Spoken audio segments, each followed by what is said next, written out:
All right, hello again, everyone. My name is Jason Lamarca. I'm in tutor with Embrace. I tutor SAT everything and ACT everything, but that's where I'm focused. I'm a test prep guy. I also tutor the LSAT. All right, so we are on practice test 8. So what I want everyone to go to is it'll be page 37. We're just going to start with the the math no calc. All right. So step one for all of these questions, I don't care what section you're on, step one for all of these questions is figure out what it's asking you. So I take a look at this question, I read it. What is the value of X? Okay, so this is, just an arithmetic question. All it's asking you to do is add the numbers. Some of you can probably do this in your head. Please don't do this in your head. There's no need to get this question wrong by like slipping a digit in your head. So I just like to write it out. So, all right, well, let's add out this side. So that would be 6x minus 5. And then that is equal to 2x plus 7. Right? All right, minus 2x plus 5. So we get 4x is equal to 12. X is equal to 3. D is the correct answer. Great. Yeah, so all you did there is combine terms, divide, and solve.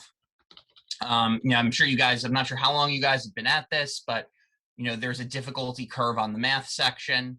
Starts off easy, progressively moves to hard, 1, 15, resets at 16, gets harder. Although, on the last test, I had a fun discovery where they're actually alternating the order of questions between individuals in the test. So one thing to be mindful of, the person next to you, their questions are in a different order than you now. So the difficulties curve's thrown a little bit different, but just something to be mindful of. So now let's take a look at question number 2.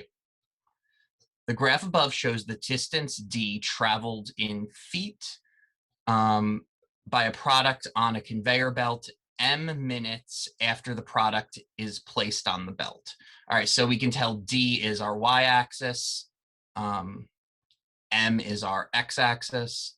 Which of the following correctly correlates D and M? All right, so this is one of those modeling reality questions, for all the times in your life where you're going to have to make a graph like this.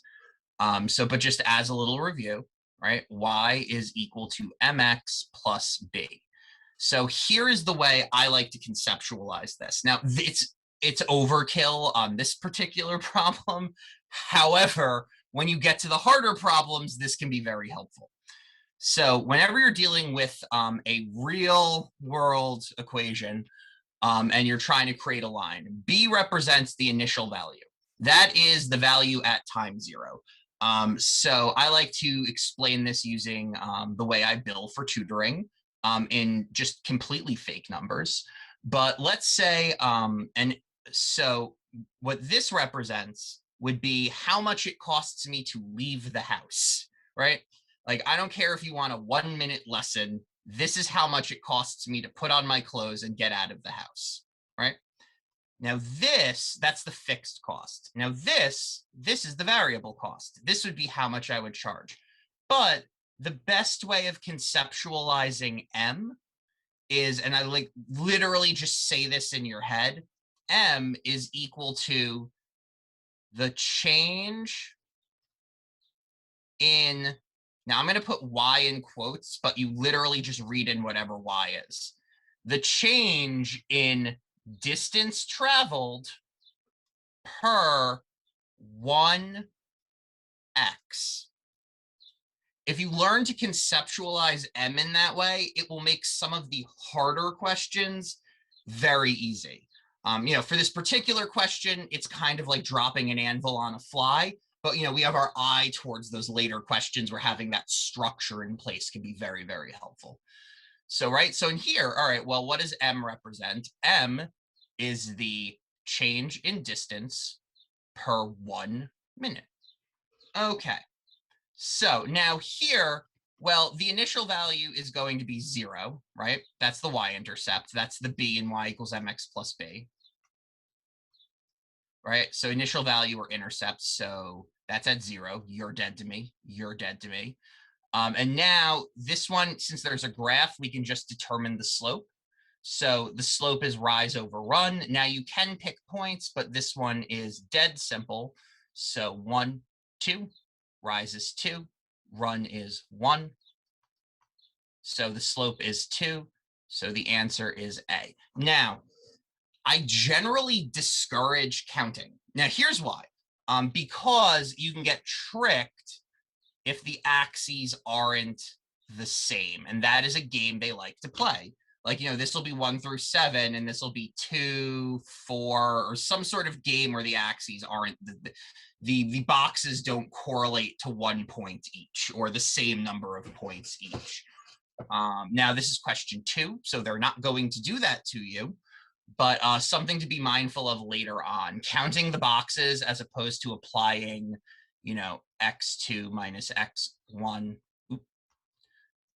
y2 minus y1 divided by x2 minus x1, changing y over changing x. That's generally going to be what you want to do, but on something like this, All right, question number 3.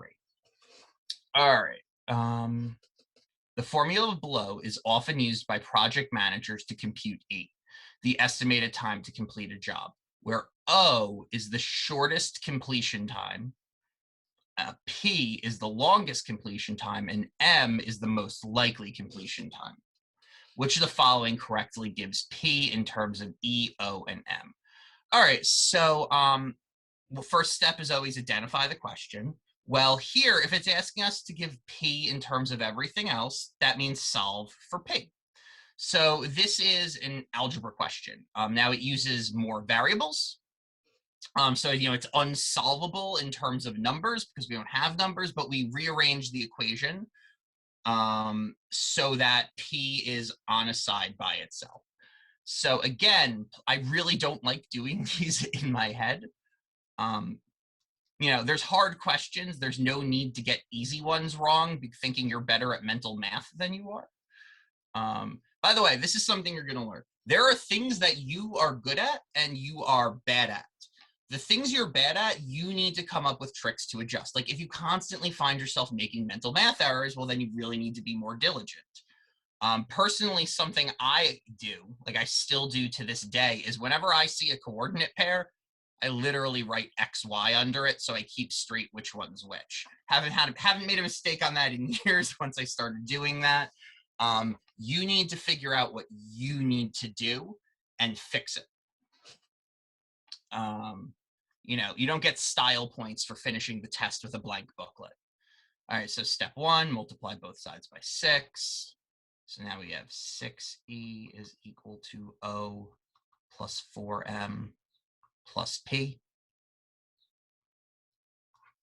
Then we're solving for p, so we just subtract O and we subtract 4m. So that would give us 6e minus O minus 4m is equal to p. A is the answer. By the way, if anyone has any questions, just type them in the box. I have the box open. So if you have any questions on anything, feel free to stop me. I talk a lot, and I tend to talk pretty fast, so I will not be offended. Question number 4. All right, so we have triangles. We know this is going to be an angle problem. All right, so if RT is equal to TU, what is the value of X? All right, well, so this is a triangle, right? We have this triangle here. My drawing is great. So if it's telling us RT is equal to TU, well, what does that mean about this triangle and these angles specifically? Well, that means that this is an not an equilateral triangle, an isosceles triangle. So you want the entire course of trig in a nutshell. The size of angles is proportional to the size of the side lengths across from them. So if the side lengths are the same, the angles are the same. So we know there is 180 degrees in a triangle. So 180 degrees minus 114. Yes, you do not have a calculator on your test. However, I prefer not to have moments during classes. So that will be 66 degrees. Yeah, so there's 66 degrees left after you deal with this angle. Well, there's 2 that it needs to be split into. So that is 33. So we know that that angle is going to be 33, right? So now we do need one more angle to solve this, right? We figured out that this is 33. But we also now need this angle to solve for x. So, well, this angle is on a straight line with the 114. Whenever you have a straight line, there has to be 180 degrees total, just how lines work. So this is also going to be 180 minus 114. So this is just 66, right? Now, whew, a lot of moving pieces here. So now, all right, well, we know that this whole triangle is going to be 180 as well. So we have 180 minus 66 minus 31. That's going to be 83. Where did my pen go? There it is. This is going to be 83. Now, this is a vertical angle to that, so that will also be 83. So 83 plus 33 is 116. Didn't even need the calculator for that one. Now, so this remaining angle is just going to be 180 minus 116, which is 64. 64 is one of our answer choices. And it is the correct answer. All right, so one note, something students do drives me nuts. Unless the question asks you for an approximation, and it will literally say like closest to, if you get 63, don't just guess 64. Start and do the question over. Yeah, like close is not good enough unless the question asks you to approximate. Close means you did something wrong. So now moving on to question 5. All right. The width of a rectangular dance floor is W feet. The length is 6 feet longer than the width. Which of the following best represents the perimeter in terms of W? Okay, so we need to turn this into an equation, right? So, and one thing to note, it's real easy to misread this. It is asking you for perimeter. It is not asking you for area. You really have to pay attention to the questions in this because the amount of people who solve for area would astound. So what we need to do is we need to figure out how to conceptualize this in terms of numbers, right? So we have W. W is the size of the width. Now here's what I like to do. So now we're looking for the other, right? It says the length of the dance floor is 6 feet longer than the width, right? Well, if it's 6 feet longer than the width, do we need something that is bigger than W or smaller than W? It needs to be bigger than W. So that's how we can know, okay, it's not W minus 6, it's W plus 6.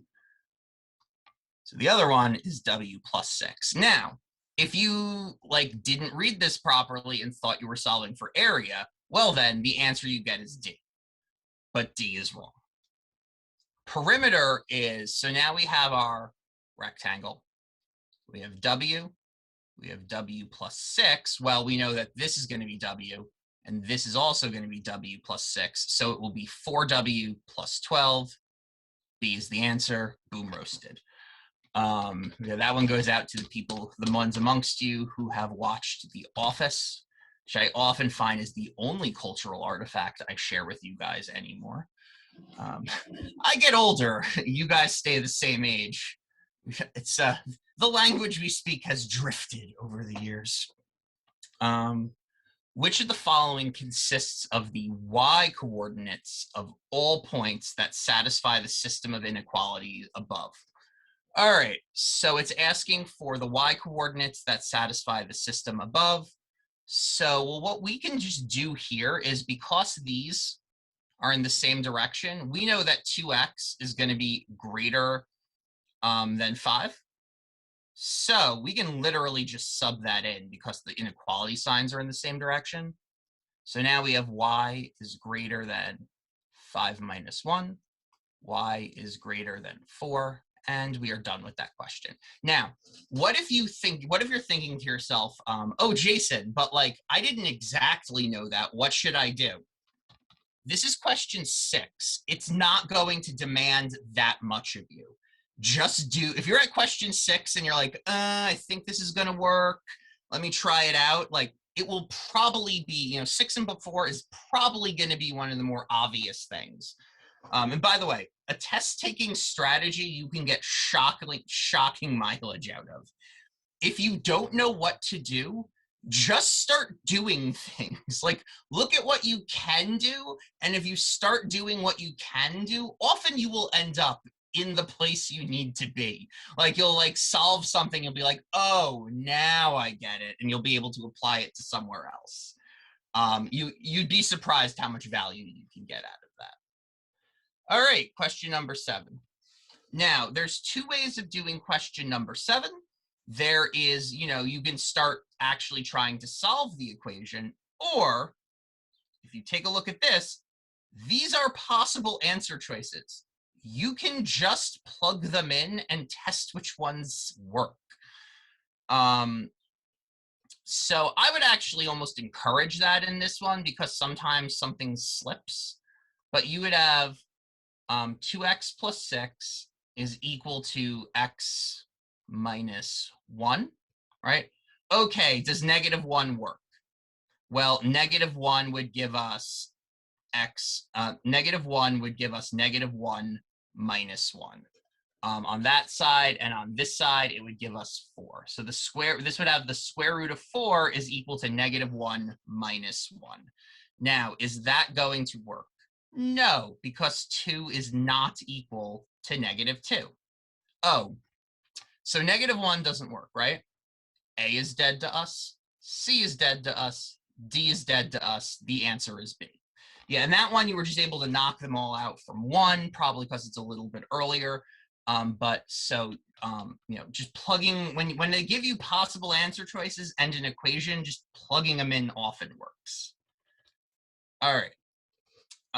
So here, which of the following expressions is equivalent to f of x divided by g of x for x is 3 or greater? Not 3 or greater, for x is greater than 3. So there are 2 ways we can do this. One is math, and the other is like, as my calc teacher called it, Jason, stop doing gorilla math. Gorilla math, I joke, is like when I'm there counting on my fingers and toes. Whenever you see these words, whenever you see equivalent expression, and there's a single variable here, and there's a single variable in the answer choice, you can solve this just by picking a value for x, and just plugging it in, right? So, and then seeing what works. So we're looking for f of x divided by g of x, right? Okay, well, we're just going to make x 4, right? It's the lowest number we can deal with. I usually do this with 2.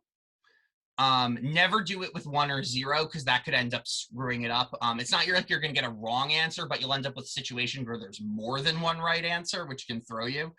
So I usually pick 2 or higher. So we have 4 to the 3rd, which is 64, minus, and that would be minus 36, 9 to the 4, divided, 9 times 4 rather, divided by 16 minus 8 minus 3. Okay, so, right, so 64 minus 36 is 28. And then that's going to be 8, 5, 28 fifths. All right. So we have 28 fifths when we're there. All right. Well, now what we do is we take that 4 to the answer choices and we plug them in. Okay, this is not going to give us 28 fifths. We plug in 2 there, we get, if we plug in 2 to this, we get 5 thirds. 5 thirds is not equivalent to 28 fifths. So now let's plug 4 into C. So what we would get is we would get 4 times 1 divided by 5. This is also not 4 fifths. This is also not 28 fifths. Now, so here, right, we know this is the answer because we've just proven all of the other ones are not the answer. But for the sake of completion, this would be 4 times 7 divided by 5. 4 times 7 is 28 fifths. So when I plugged in 4 up here, I got the same answer as when I plugged 4 into the answer choice. Now, why does that have to work? Yes, because the expressions are equivalent. This strategy can turn some very hard questions later in the test into something that's, almost completely trivial. You just have to be able to very diligently do the math. Question number 9. In the XY plane. All right, so I'm looking at this immediately. I know this is a circle. In the XY plane, the graph above is a circle. Point P on the circle has the coordinates 10, -5. If PQ is a diameter, what are the coordinates of Q? All right, so first things first, we're just going to do very quick, like what are the parts of the circle? So the equation of the circle is x minus h squared plus y minus k squared is equal to the radius squared, where hk is the center and the radius is, the radius. So this has the center of 6, -5. Right, and it's 6, -5 because it's supposed to be x minus h. So this would be y minus -5, y plus 5. So that's our center, right? Now, here's a little trick whenever they ask you about endpoints. Sometimes they will give you like lines and slopes, and here's what you need to remember. The diameters have a constant slope. The change from one point to the center will be mirrored on the center to the next point, right? Like, let's say this was our circle, right? If this is one diameter and we have this point, well, the slope will be constant to the other diameter. You just need to apply the slope again. It works the same in both directions. Like if I went up 5 and over 2, well, then I'd go down 5 and the other way too. Now here, they're actually making your life a lot easier than they do sometimes, because here, well, we have 10, -5, right? Oh, okay, well, the change from the center there to center was -4, right? So to the other side is just going to be another -4. We have 2, -5. A is the answer. Boom roasted. All right, we're making time. We're making time. Does anyone have any questions?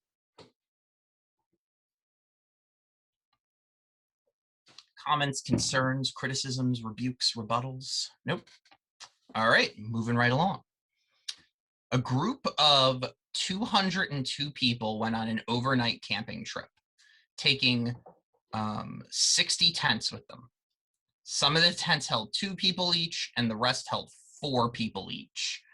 Assuming the tents were filled to capacity and every person got to sleep in a tent, how many of the tents were 2-person tents? Okay, so we have one of those fun systems of equations. I call these the hot dog and hamburger problems because, like, that's how you usually see them. Oh, well, we sold 37 hot dogs and hamburgers together, and the hamburgers cost $1, and the hot dogs, you've seen that question before. But here we're just applying it with something slightly different. we're applying it with tenths and people. So first thing we need to do is we need to build those tenths, right?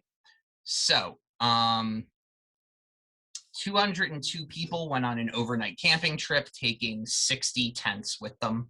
Some of the tents held 2 people, some of the tents held 4 people. Exactly how many tents were 2-person tents? All right, so we have 2x plus 4y is equal to, we have 2x plus 4y is equal to 202, right? The amount of people per that tent, the amount of people per that tent. Oh, and the reason why we get 2x and 4y, this one's a little weird. X represents the 2-person tent. Y represents the 4-person tent. So when you have x plus y equals 60, that represents how many tents. Now, where this one gets a little obnoxious is they then tell us they were filled to capacity. So that's where these numbers come from on the other side. So now we need to just solve it, right? So now what we do is I always prefer to use the elimination method over, unless it's very obviously quicker to use the substitution method, I always go with elimination. It is much, much quicker. So what we're going to do here is we have 2x plus 4y. All right, well, we want to know how many 2-person tents, so let's get rid of the 4-person tents, which we've designated as y. So I multiply the whole thing by y, and now we have 4x plus 4y is equal to 240, and then minus 2x plus 4y is equal to 202. Those disappear. That becomes 2x. And then this becomes,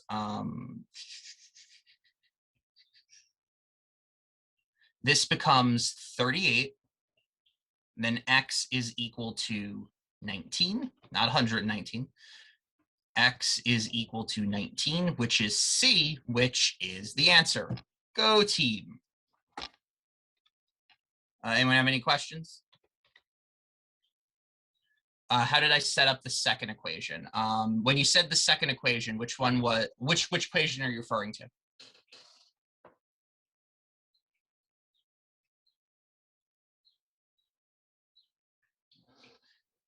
So someone asked, how did I set up the second equation? Oh, okay, so x plus y is equal to 60. So now this is like I was saying, this one's a little bit weird.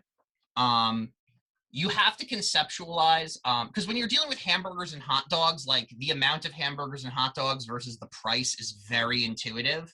What makes this one a little bit weird is that you have to think of X as one type of tent. Like, X is the, we'll call it the polo tent, right?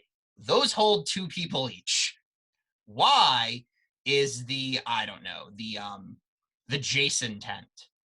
The Jason tent holds 4 people each, right? But those are just types of tents, and it told us there was 60 tents, right? So now with the other one, what this 4 means is, okay, we are packing 4 people into the Jason tent, we're packing 2 people rather into the polo tent, right? Now, it is convenient that the polo tent can all fit 2 people. And the way the rest of the question's set up kind of requires you to know that because it says they're full. But in effect, what we're doing is, it tells us the tent is full, which is why we put the 2 next to it. But really, this is just representing people per tent. Here, it's just, we have these 2 types of tents, and when we add them together, we have 60 tents.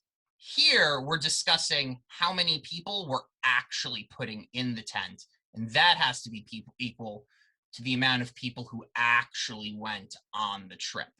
Does that make sense? Great. That's what I like to hear. And I also really appreciate that you asked a question. Sometimes it feels like I'm just talking to myself. All right, moving right along. All right, 11. So which of the following could be the equation of the graph above? All right, so here's the deal with this. So these are going to represent the zeros. You know, when you're dealing with one graph, zeros, roots, solutions, x-intercepts, all of these terms are exactly interchangeable when you're dealing with like one graph. One quadratic, one polynomial. There we go. So we know the solutions here are going to be -3, 0, and 2. So let's get rid of anything that doesn't have those solutions. All right, so this, when x is 2, this equation does not reduce to 0 because it's x plus 2, right? So those go away, right? This would need to, in order for this to work, x would have to be -2. Because what you're doing is you're plugging those numbers in, and the ones that reduce any of these to 0 reduces the whole thing to 0, which lets us know it's the right graph. So which of the following could be the expression above? All right, now, so both of these would reduce to 0 if any of them is 0. So what's the difference? This is the difference. If the graph bounces, and by bounce, I mean hits it and turns back in the direction it came from, you have a squared term there, right? This is what happens when x is squared. When the term is not squared, it passes right through. So, and one more you should know, they've tested it once or twice. If you have a term to the third, as it approaches the 0, it does this thing, like it flattens out and then goes back up. And they've literally never tested to the fourth, so don't worry about it. So our answer to this one would be B. All right, 12. There is 2 ways of doing this. There is the math way, which really isn't that bad, and then there's the guerrilla math way, where you just start making things up. So if we were doing it the math way, right? Well, okay, so we would divide both sides by 2 to get rid of that 2. So we would have A over B is equal to 1/4, right? And then this is asking for B over A. So we can just flip one side to the other. So the bottom can become the top, the bottom can become the top. So we have B over A is equal to 4 over 1. 4. Huzzah. Now, the other way, the guerrilla math way of doing it is if we make up values that make A and B true in this expression, they have to work on the other side. So like, well, what would make this true? Okay, well, if we made A 2 and B 8, okay, well, then we would have 4/8, which is equal to 1/4, right? So that's when A is 2 and B is 4. So now, if we did that on the other side, oh no, sorry, B is 8. Now, if we did that on the other side, we would have 8 divided by 2, also 4. The algebra on this is actually faster, but like if you forget the algebra and you see something like this, just have that trick in your back pocket. All right. So now oil and gas production in a certain area dropped from 4 million barrels in 2000 to 1.9 million. Hold on one second.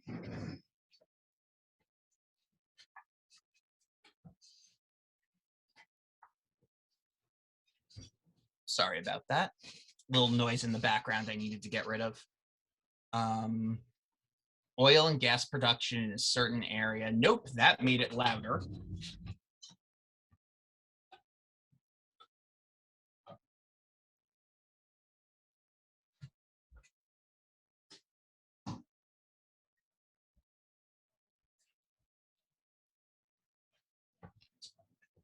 All right, sorry about that. Oil and gas production in a certain area dropped from 4 million barrels in 2000 to 1.9 million barrels in 2013, right? Okay, so this is one of our, line equations. y is equal to 21 over 130, t plus 4. Assuming the oil and gas production decreased at a constant rate, right? So the production is decreasing. Which of the following linear functions best models it t years after 2000, right? Well, so first things first, we have these equations. They're pretty similar, right? And all of them indicate that we are starting with 4 million barrels, right? Well, the production was 4 million barrels. Well, it says it's decreasing at a constant rate, right? Well, for A and B, those would both be increasing at a constant rate. So go away. Now we know it's going to be one of these two. So the question that's going on here is really what's going to be the slope. What we can do is we can treat these as points to figure out the slope. So we have 1 point, which is 4 comma, and this is the initial year, so we'll call that 0. And then we have 1.9 comma, so we'll call that 13, right? Those are our points. So we can just apply change in y over change in x. So that would be 13 minus 0. Hold on a second. X, y, yes, 13 minus 0. By the way, I told you I do it. 13 minus 0 over, hold on 1 second.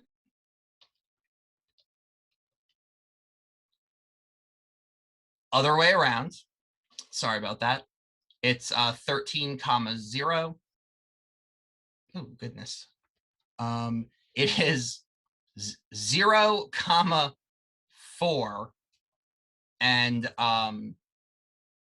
0 comma 4 and 13 comma 1.9. Got those digits backwards. So then when we apply our formula, what we end up doing is change in y over change in x. So that would be 4 minus 1.9 divided by 13. Well, okay, so actually it would be 0 minus 13, which is how we get our negative.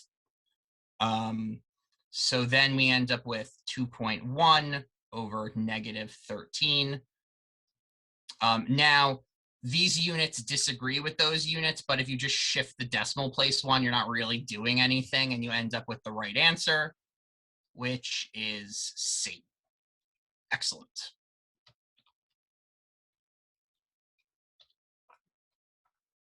All right, 14.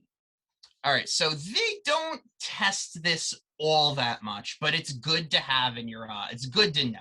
This is not like one of the more commonly tested issues. So it says, how many solutions are there to the system of equations above, right? Here's what you need to know. Whenever they're asking you how many solutions there are, not like what are the solutions, but how many solutions there are, what you need to do is you need to bust out the discriminant. So we have our quadratic equation, right? Negative b plus or minus the square root of b squared minus 4ac, the whole thing over 2a, right? Well, this part right here, that's the discriminant, b squared minus 4ac, okay? And that will let you know how many solutions there are to a quadratic. So here's how that lets you know. If b squared minus 4ac is greater than 0, then you have 2 solutions. If it is equal to 0, then you have 1 solution. If it is less than 0, then you have no solutions. All right, because if you think about it in terms of the quadratic formula, like, all right, well, if I have 4 plus or minus 2, okay, well, I'm going to get 2 answers. If I have 4 plus or minus 0, I'm going to have the answer 4. And if I have 4, because all of these would be under the square root, 4 plus or minus negative 2, well, now I have 2 imaginary solutions, right? So maybe if that's a little clearer. be 4 plus or minus the square root of 4, 4 plus or minus the square root of 0, and 4 plus or minus the square root of -2. So conceptually, that's what's going on here. Did everyone follow? If anyone didn't follow that explanation, just let me know.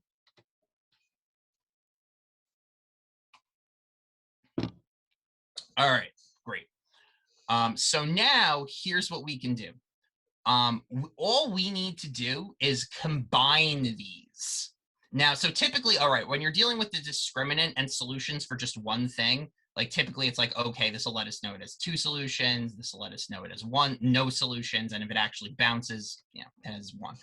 But if it's asking you for a system, all you need to do is set them equal to each other, put what's equal into that quadratic form, and then apply the discriminant, and it'll do the same effect. So here we have y is equal to that, and if we rearrange this, we would get y is equal to 5x minus 8, right? So 5x minus 8 is equal to x squared plus 3x minus 7. So now what we're going to do is we're going to collapse them all to the same side. So we would get 0 is equal to x squared, and then we're subtracting that over, negative 2x, and then we're adding that over, plus 1, right?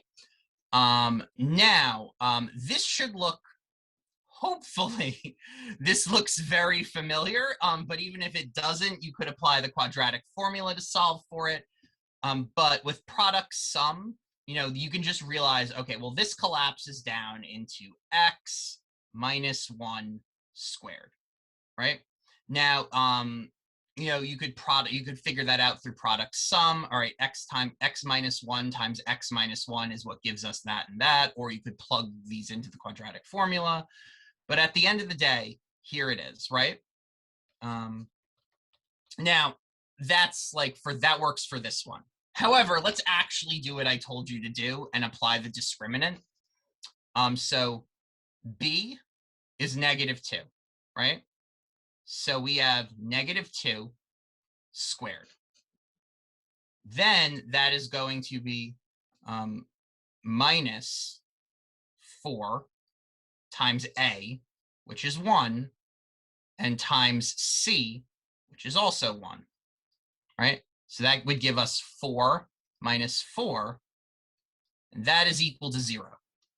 So with 0, we have exactly one solution, C. Go team. But the reason why, so that one played nicely where it spat out a perfect square. So that's why I was able to just go, oh, I see what's happening. There's one solution. But frequently, particularly at 14, the SAT will not give you something that nice. It will give you something that you are not going to be able to factor well. So you can just apply the discriminant to get there real quick. Anyone have any questions about any of that? No? Great. All right. So now we have a function question. The functions g and h are defined above. What is the value of h of 0? So, all right. So like when you have f of x is equal to, you know, here we have, you know, g of x is equal to 2x minus 1. What g of x means is the value of y when x is whatever it says inside, right? So like if it asked us what's g of 3, what it's asking us to solve for is what is y when x is 3, all right? Now, what they're trying to do here is they're trying to be like a little tricky because they're only giving you the x value for h, right? Well, it's all of the x values have to be the same. It's x. It's one letter. They would have to use a different variable if they wanted them to be different. X is x is x. So we also know that, so if this is 1 minus g of x, that x is also 0. So for the first equation, we have g of x is equal to 2 times 0 minus 1, -1, right? So now we know g of x is -1. So now we have h of x is equal to 1 minus, and then when we knew g of 0 was -1, so you add them together and you get 2. Anyone have any questions on that?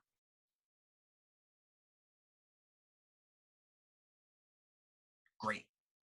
Okay, so now we have used half of our time. Wow, that went by fast. So we are going to switch to math calculator, but we're gonna pick it up at question 11, question 12.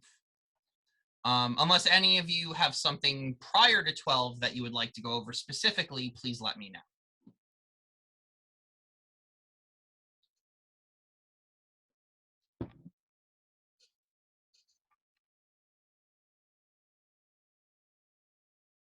Okay, so I can already tell just by glancing at number 12 that this is going to be one of those, hey, please build the equation off of what we're looking at. So here, Roberto is an insurance agent who sells 2 types of policies, a $5,000 policy and a $100,000 policy.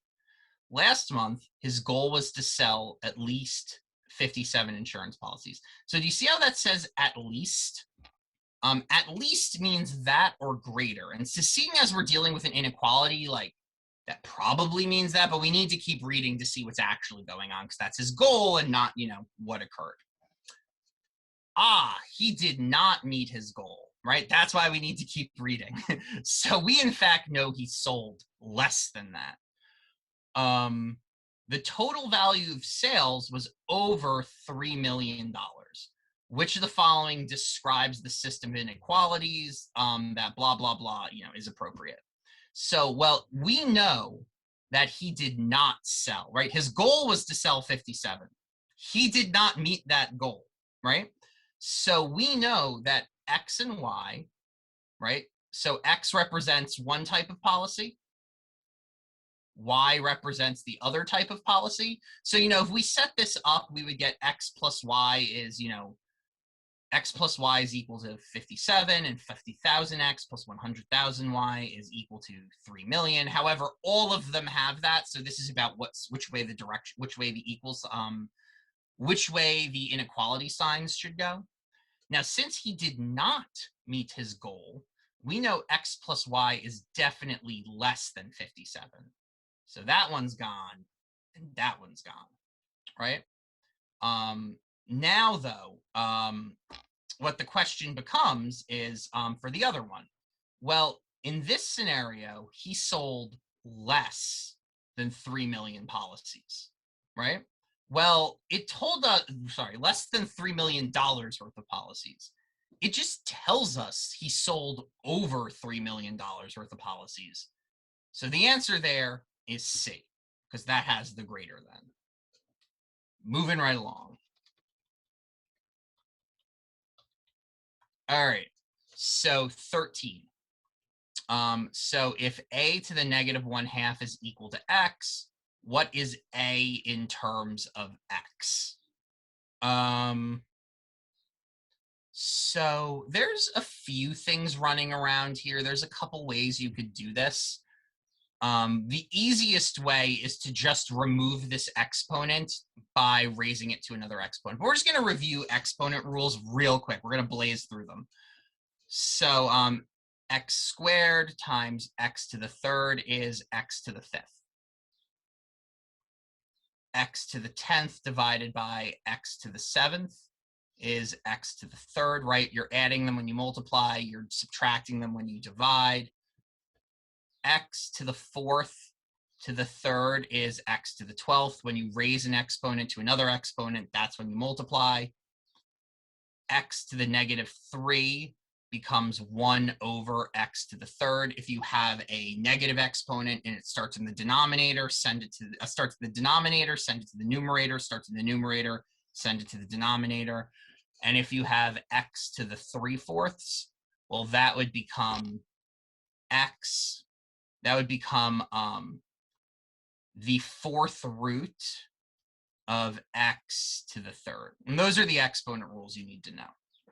Now here, the path of least resistance is just canceling out the exponent on a, because it's asking us to solve for a. So how would we cancel out that exponent? Well, really, when I say cancel out the exponent, I mean make a to the 1, right? Because this is a to the 1.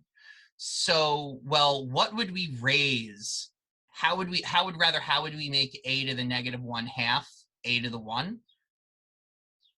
Well, let's just raise that. So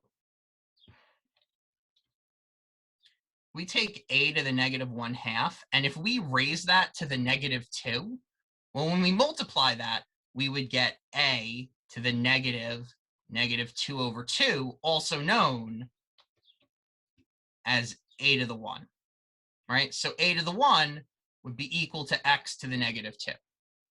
Well, now we just went over that exponent rule. If you have something to the negative exponent, it just drops to the denominator. 1 over x squared, that is our answer. Does anyone have any questions on exponents? Would anyone like me to talk slower? All right, excellent. All right, which of the following is a value for x for which that expression is undefined? All right, so undefined questions are your friend, because really they're only asking you to know, what does undefined mean? Undefined is when the denominator, an equation becomes undefined when the denominator, yes, I can talk slower, that is fine. All right. So undefined is when the denominator drops to 0, right? Like that's how you get an undefined answer. So if the denominator ever equals 0, it's undefined. Now what that would look like on a graph is you would produce a vertical asymptote at that point. They don't usually ask vertical asymptotes. That's more of a ACT issue, but if they do, that's what's going on. So, well, I have a quadratic here, right? Now I know, okay, well, if I do the quadratic, I'm getting zeros, right? So that should let me know the answer. However, like, let's say you looked at this and you're just like, Jason, I've got nothing. I have no idea how to do what it wants me to do. Then in that case, just start doing things, right? Like you'd look at this and go like, oh, well, I can factor this, let me factor it. And that probably would get you to the answer either, anyway. So, but now let's factor this. So this is susceptible to product sum. What two numbers add to 3 and multiply to -10? Well, the two numbers that would do that, you would end up with x plus 5 times x minus 2, right? So, well, then what are the zeros? The zeros are the things that would reduce the denominator 0 are -5 and 2. Well, -5 isn't among the answer choices, but 2 is. So the answer there is D. Boom roasted. Anyone have any questions on that? And for the person who asked me to go slower, I realize I probably sped up again. I will do my best. All right. So number 15. A granite block in the shape of a right rectangular prism has the dimensions of 30 centimeters by 40 centimeters by 50 centimeters. The block has a density of 2.8 grams per cubic centimeter. What is the mass in grams? So effectively, this is asking us to solve for mass. So, well, we know the density is 2.8 grams per centimeter cubed, right? Now, this one's fairly intuitive because, we know in order to get the volume, we multiply the 3 dimensions. But the unit analysis that I'm about to show you comes in where it's less intuitive, something you're not used to seeing in science class. So, well, we know this is 30 centimeters, 40 centimeters, and 50 centimeters. So if we multiply all those together, that's when we end up with the unit centimeters cubed. And we need centimeters cubed to cancel centimeters cubed and leave us with grams. So this is the calculator section. So I'm going to bust out my calculator. Not that I wasn't in the other section, but. So we would end up with the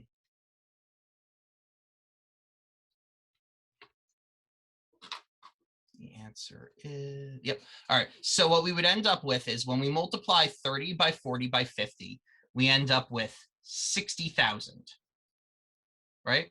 So 60,000 times 60,000 centimeters cubed times 2.8 grams per centimeter cube, right? Well, so with unit analysis, we know that that's in the numerator, that's in the denominator, so they cancel out, and we are left with grams. And, well, we can tell it's going to be D because this 60,000 is going up, but when we happen to multiply it, that is also the answer we get, right? Like to get A, B, or C, this number would have to go down. All right. Any questions on any of that? Moving right along. The table shows the result of a research study that investigated the therapeutic value of vitamin C in preventing colds. A random sample of 300 adults received either a vitamin C pill or a sugar pill each day during the 2-week period. And the adults reported whether they had contracted a cold during that time period. Sorry, what is the proportion of adults who received a sugar pill, or rather, what proportion of adults who received a sugar pill reported contracting a cold? So this is like a data analysis probability type question. What you really always want to remember these is, here's how some people say is over of, that's fine. I prefer something a little bit more direct. I think of it as acceptable outcomes over possible outcomes, right? So here, what are my possible outcomes? Well, we are only talking about people who got a sugar pill. The only possible person we can select. We are not selecting people who got vitamin C, right? So we are dealing with 150 people, right? And now it is asking us how many of them contracted a cold. Well, our acceptable outcomes of that 150 people are just the ones who caught a cold. So that would be equal to 33 over 150. And then when we reduce that, we get B for 16. Cool. All right. So now we have a mean, median, mode question. The table above shows the distribution of ages of 20 students enrolled in a college class. Which of the following gives the correct order of mean, median, and mode of the ages? So first thing we're going to do, we're going to start off with a real quick summary of what those mean, of mean, median, mode, range, standard deviation. So mean, average, right? Add them all up, divide them. Mode. That is the most common data point, right? So like the mode here would be 6. Nope. The mode here would be 18 because it appears 6 times. The median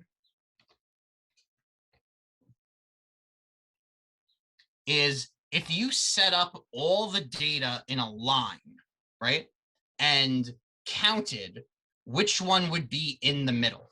And when I mean all the data, I mean this would be, 18, 18, because this is a frequency table, right? So 18 would appear 6 times in a row.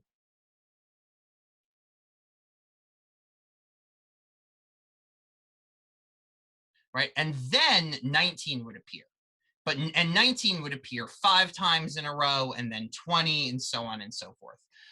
Now, it's really, really important that you get this concept on what median is, because, the battlefield is littered with people who just like, the median, let me go to the center of the chart and ignore the frequency with which they appear entirely.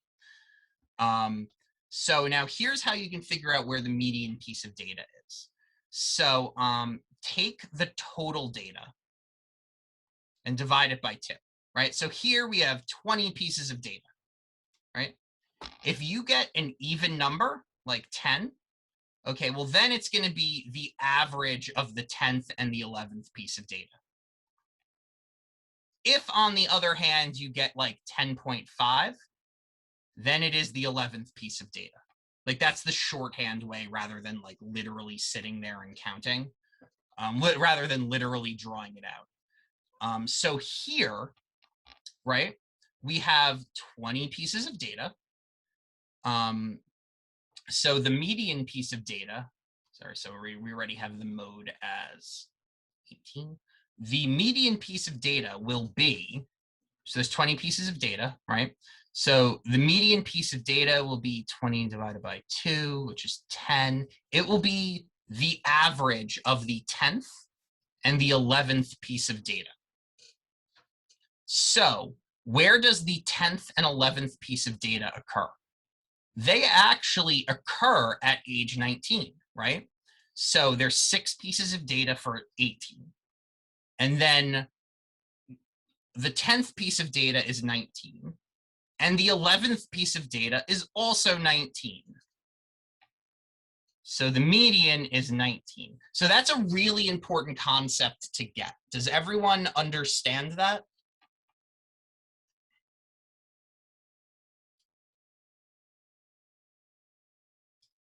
Great. Okay. So now we're going to talk about 2 that aren't covered in the question, because I think we should know them. So range is the biggest value minus the smallest value. So the range here would be 30 minus 18, right? So the range is 12. Pretty straightforward. And then we have standard deviation. So I really want to make sure you guys understand this, because this is something they test a lot more now compared to earlier, right? Like, this is something that's become fairly common, whereas on the older tests, little to no questions. So standard deviation is just a measure of how clustered or spread data is. So like, let's say you have this data, right? So I'm going to pretend I'm drawing a line around. Now, like, you don't really need to know this, but just for the purposes of completion on that aspect, if I'm it's how far apart do I need to draw 2 lines to capture 68% of the data, right? So do you see here how when the data is all clustered, those lines do not need to be far apart?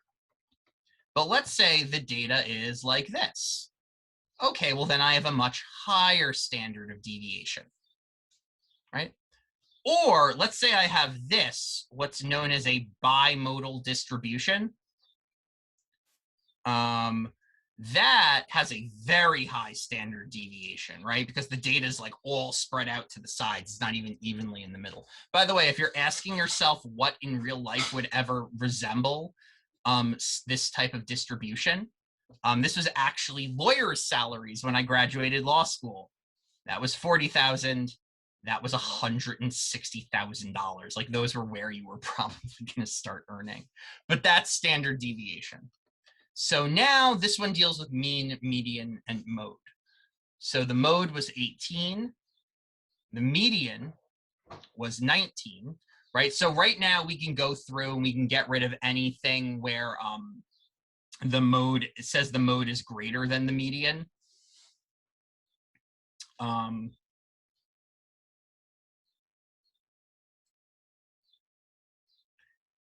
This one has the mode greater than the median, so that one's dead to us. But now we actually need to figure out where the mean goes.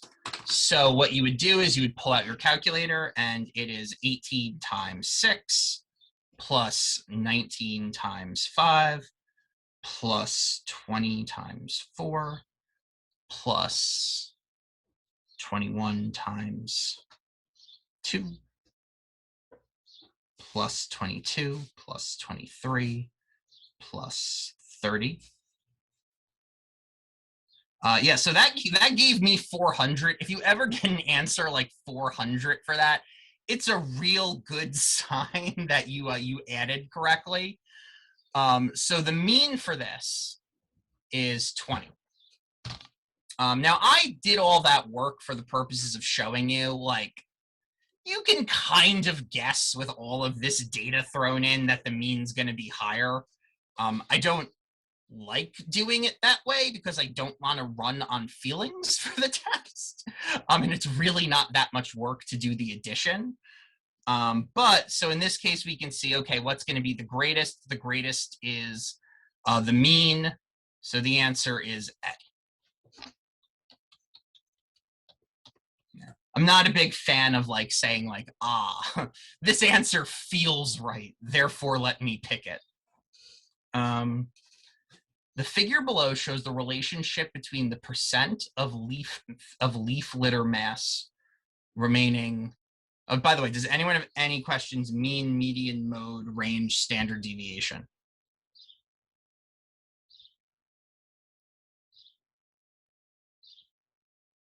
Okay. The figure below shows the relationship between the percent of leaf litter mass remaining after decomposing for 3 years, and the mean annual temperature in degrees Celsius. Okay, right? That's our y-axis. That's our x-axis. In 18 forests in Canada, the line of best fit. All right, so let's just talk briefly about scatter plots and the line of best fit. Whenever you're dealing with a scatter plot and a line of best fit, what you want to remember is that these are the actual data points, right? These represent the measures you got from the forest. The line is a prediction. The line's fictional. It's like, okay, if we had, based on the data we had, if we had to guess for this value, this is where like we think it would appear, right? Hold on 1 second.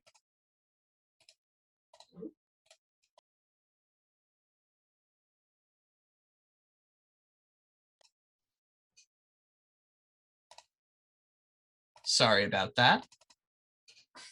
All right.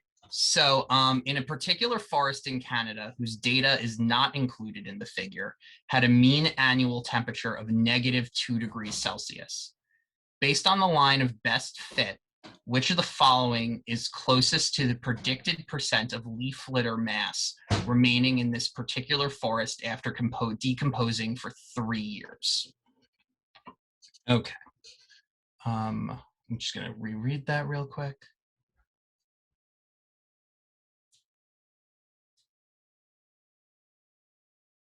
All right, so the 3 years is irrelevant because everything is 3 years. So this is asking us for the line of best fit, right? So we're looking for the point that is actually on the line. Now we know that this is going to be 2.5 years. So because, 2 more tick marks is that, this is 2.5. So at -2 degrees, right, that's like about there. Sorry, nope, -2 degrees is about here. So we draw that line up, and we are going to get something close to 70. Now I'm drawing with a tablet, so my lines are bad, but ish, we're going to get 70, which happens to be the answer. The range of the polynomial function f is the set of real numbers. All right, so we're going to move on. Right? The range of the polynomial function f is the set of real numbers less than or equal to 4. So range is the set of y values, right? Domain is x values, range is y values. If the zeros are -3 and 1, so that means it crosses at -3 and 1, which of the following could be the graph, right? Well, if we know it's less than or equal to 0, that sucker is opening down, right? So in that particular case, we can get rid of C, which opens up, and D, which also goes up, right? The range on these would be, the range on this would be infinite, and the range on this would be greater than -4. Now it's also giving us, now these graphs are really annoying because it's hard to see where anything is. So I'm actually going to zoom in to make that a little clearer. So now we know our zeros are -3, right? And 1. Well, which one of these crosses at -3 and 1? All right, well, that's this one. A is our answer.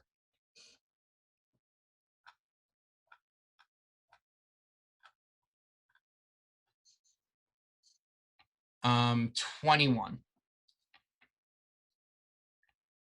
Between 1985 and 2003, data were collected every 3 years on the amount of plastic produced annually in the United States in billions of pounds. The graph below shows the data and a line of best fit. All right, we're back to our scatter plots. The equation of the line of best fit is this, where X is the number of years since 1985, right? So we have our Y is equal to 3.39X plus 46.89. And Y is the amount produced annually, right? So what does this represent? This represents the amount of plastic we started with, right? This is the amount of plastic, plastic produced in 1985. Now, what does 3.39 represent? 3.39 represents the increase in Y, so the increase in the amount of plastic per year, right? That's what 3.39 represents, the increase in the amount of plastic per year. Oh, and that just happens to be what it's asking us. Which of the following is the best interpretation, right? Well, we know, like we say it is the increase in Y per 1X. It is the increase in the amount of plastic produced per 1 year, right? So this says the average, okay, so they made this one nice and easy for us because this is literally the only one that says increase, which you can kind of just generally get from slope. But we'll run through it anyway. The amount of plastic in billions of pounds produced in the United States during the year 1985, right? No, that would be this, right? That's that value, the amount of plastic in 1985. The number of years it took to produce 1 billion pounds of plastic. That is nonsense. I don't even know where we're getting that from. The average annual production in billions of pounds from that would actually be Y. So D is what we're looking for. Does this say each year? It depends on how they're trying to say this, whether or not that's Y. But this is the answer. The average annual increase in pounds per 1 year. And I know I said that about 9 times with emphasis. I really can't stress enough. If you conceptualize lines that way, questions that are hard become very easy. 22. Which of the following is closest to the percent increase in the billions of pounds of plastic produced in the United States from 2000 to 2003? All right, so percent increase. Percent change is just difference over original, right? Now you just have to remember it's over original. Sometimes you guys like to do distance over like the new value. So in the year 2000, that would be 15 years in. Our numbers, yeah, our numbers are pretty spread, so we can kind of eyeball this. In 15 years, right, we go up and we go over. All right, so actually we have the actual data point. In 15 years, it was 100. Yeah.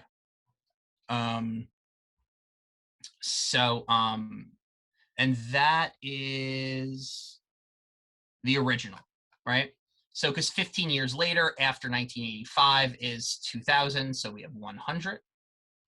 And then 3 years after that, which would be 2018, it's like 110, right? We draw that line up, the data point's there, we draw it over, it's like 110-ish. So then what we do is the difference, 110 minus 100 over the original, 100, is equal to 10 over 100. Now it's you multiply it back by 100 because you're getting percentages, which is equal to 10%. A is our answer. All right, so I'm going to pause for a second. Does anyone have any questions on anything we've discussed for the past little bit?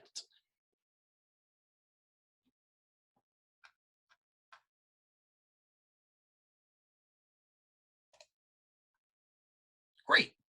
So the equation above models the number of members M of a gym T years after the gym opens. All right, so we have one of our exponential growth questions. Now this is testing a very specific part of exponential growth, but like we'll talk about it generally for a second. So for exponential growth, we have, here's how I like to conceptualize it. I conceptualize it in words, which will, if you memorize it in words, will make your life easier. So your new value is equal to your original value. Ooh, I have a chat.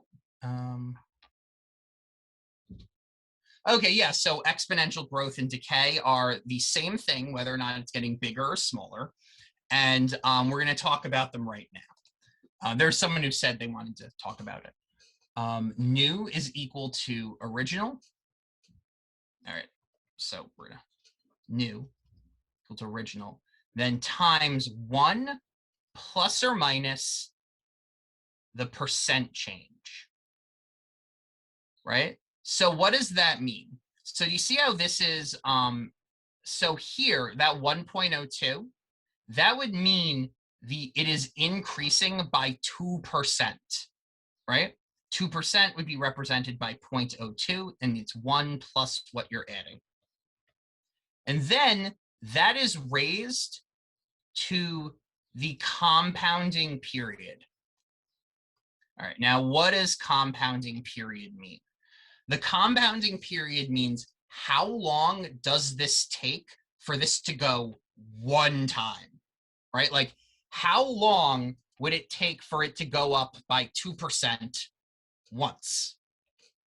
That's what's going on there. All right, so that is the percent change equation. I think memorizing it with words is more helpful than the way you would have seen it in math class, where they're just throwing letters around that are like, meaningless unless you already know what they mean.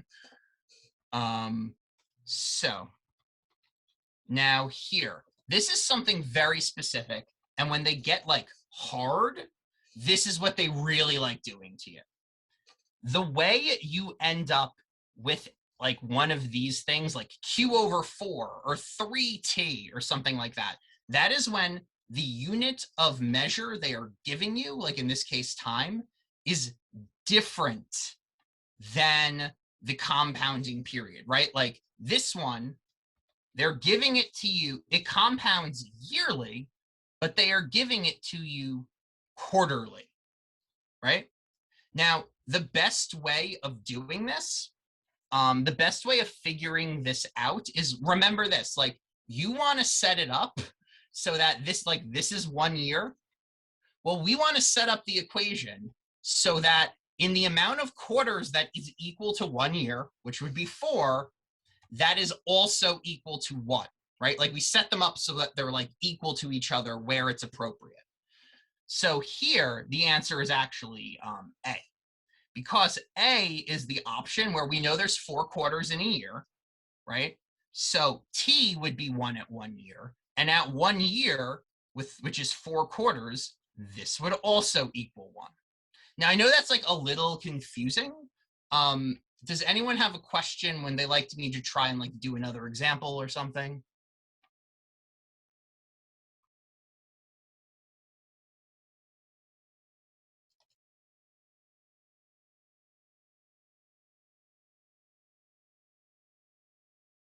All right, moving right along. All right, so this is a understanding statistic. We do have a thing. All right, great. I'm glad you got it. So this is a statistics question, right? But it's about like understanding how surveys work. I think the SAT added these back when they did the redesign because it's actually very important you understand how statistics and surveys work. There's an expression, statistics don't lie, but liars use statistics.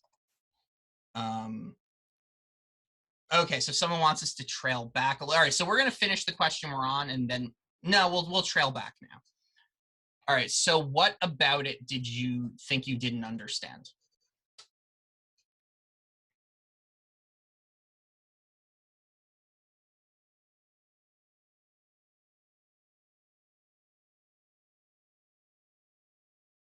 Okay, so the way I ended up with the answer I got is the biggest difference between these is how they're treating the quarters, right?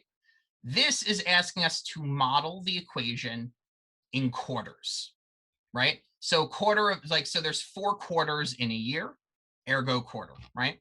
But the original equation they gave us, the thing we raised it to was T, and T represents years, right? So in order to figure out which equation we need to use, we need to figure out what equation related to quarters will be equivalent to years, right? So in this case, basically Q over 4 is equal to T, right? 4 quarters is, and the reason why we can say this is because this is a real life situation, right? Like these aren't just variables. They're, this is a quarter of a year, this is a year. We know that 4 quarters is equal to 1 year, right?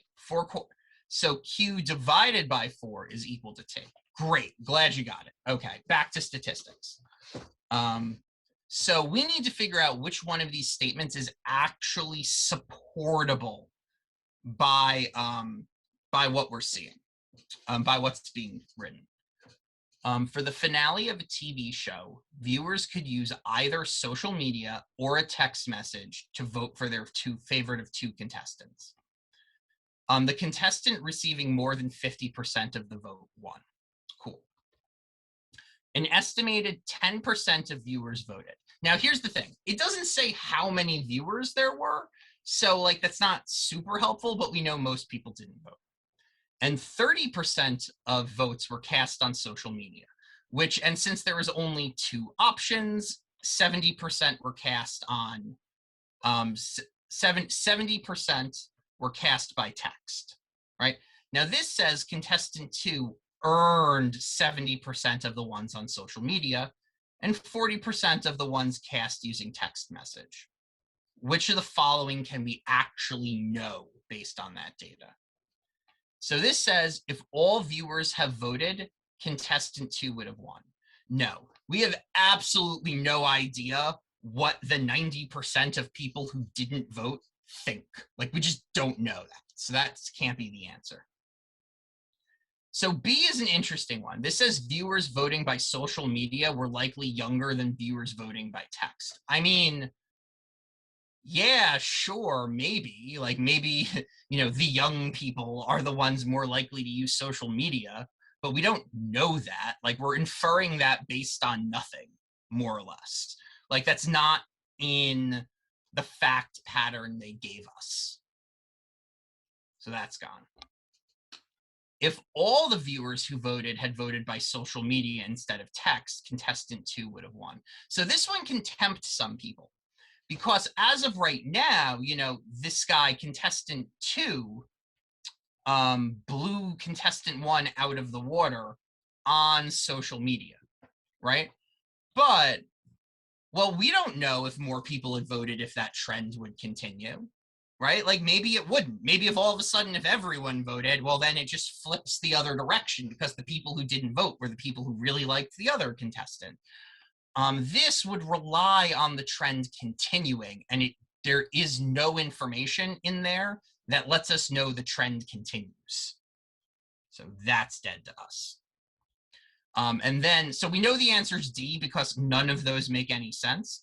Well, some of them make sense, but they're wrong. Viewers voting by social media were more likely to prefer contestant 2 than those voting by text message. Like, yeah, it literally says that. Contestant 2 earned 70% of the votes using social media, right? And only 40% of the votes using text message. So this says viewers were more likely to prefer than by text message. Like it literally just says that. So we're done there.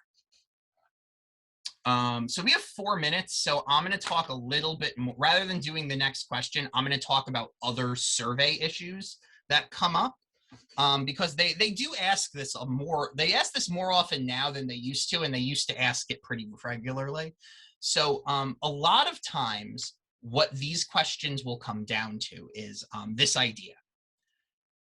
You can only apply a survey to the group you surveyed, right? Like if you survey a group of people in an ice cream parlor as to whether or not they like ice cream, you can only apply that to people who, I mean, some of you have probably seen the problem with that, but you can only apply that to people who go to ice cream parlors. You can't apply that to the general population, right?